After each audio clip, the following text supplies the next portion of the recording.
Can we say what diet is best for health? Well, there's a lot of information that goes out, and it's often confusing for people because we're not sure what we should eat anymore.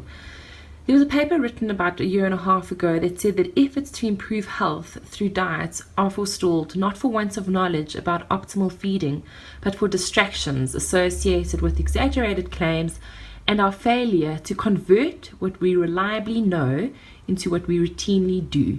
So often habits sneak into our everyday lifestyles. We know they're not great, but they somehow stick.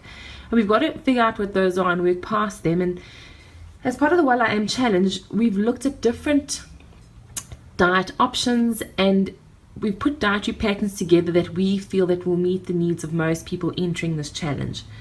In the same paper that I just mentioned, they looked at different types of diets and the pros and the cons of these diets, and some of the key compatible elements were the following. We need to limit refined starches and added sugars, as well as highly processed foods, limit the intake of certain fats, place emphasis on whole plant foods with or without lean meats, fish, poultry, and seafood. The key messages were eat food, not too much, and mostly plants.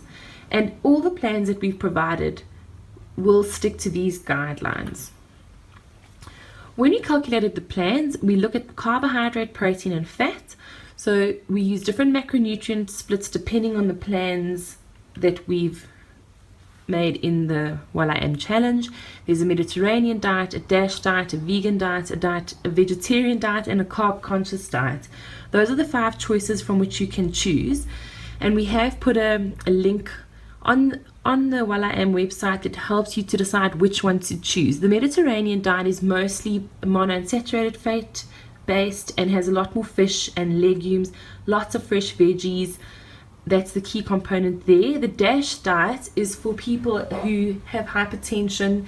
It's a low sodium diet, but also contains less fat, and it's a dietary approach to stop hypertension is what DASH stands for. The vegan and the vegetarian options obviously exclude animal products. And then we have a carb-conscious diet option, which has a lower percentage of carbohydrates compared to the other options. So you can decide which one you'd like to choose. If you're not sure, I'd recommend you go with the Mediterranean as the standard one, because there's lots of dietary benefits of going on a Mediterranean style diet, and it's quite easy to follow. So that's the one we would recommend if you're not sure. Here's a description of the different types of diets, and this table is available for you on the Well I Am website, and it has been sent to you as a mailer as well.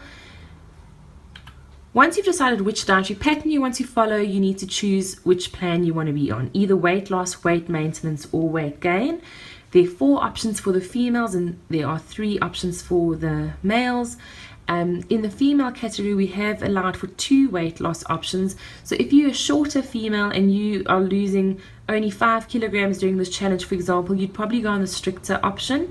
If you've got more than 10 kilos to lose, the 5,000 kilojoule option would probably also be suitable. And you can interchange between the 2 depending on how strict you'd like to be. If you feel you need more individualized advice, or you have a medical condition, you need to rather consult a dietitian individually.